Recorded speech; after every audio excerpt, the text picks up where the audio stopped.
The best dollar I ever spent. I was backpacking in India with my boyfriend years ago, seeing the sights and eating good food and traveling to and fro. We were in and out of temples where no shoes were allowed inside, and I only had my hiking boots, constantly needing to be untied.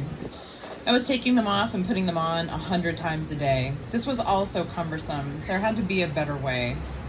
A local friend with a motorcycle took me downtown to some shops, which is where I quickly found a pair of simple cheap flip-flops. They weren't anything special and were plain dull gray in color, but they would serve their purpose and cost me just about $1. These things were indestructible. I truly got my money's worth. As we continued our adventures, I wore them all around the earth. I'd wear them through security when I went to the airport. They were every bit as important as my money and passport. Whenever I stayed in hotel rooms, they made me feel more snug by putting a safe distance between my bare feet and the rug. When I stepped out of the shower, they'd be right next to the mat. I wore those shoes most every day in my humble habitat. I always took them to the beach to walk down through the rocks, and when I made it to the sand, I'd carry them on my walks.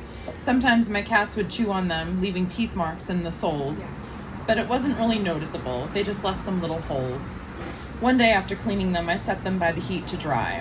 When I went back later to get them, I saw that something had gone badly awry.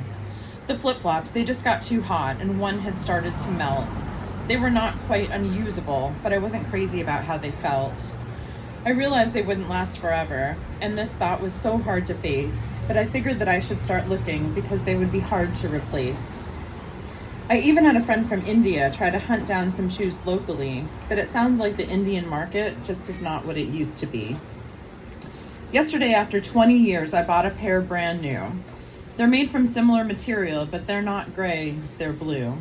I shelled out $25 for this brand new pair of shoes. It actually felt like a pretty good deal. I found them too hard to refuse.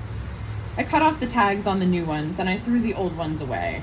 It was hard for me to say goodbye. Those shoes were timeless, not passé. $1 for a pair of shoes that lasted 2 decades. Those flip-flops, in my opinion, deserve some accolades. But I don't need to hold on to things for the sake of memory. When you cannot let go of the past, you're never really free. So now I'm moving forward. It's time for me to turn the page. Perhaps the brighter blue color will be reflective of this new age. I say with intentions of abandoning any shoe-related strife, tomorrow is the first day of the rest of my flip-flopping life.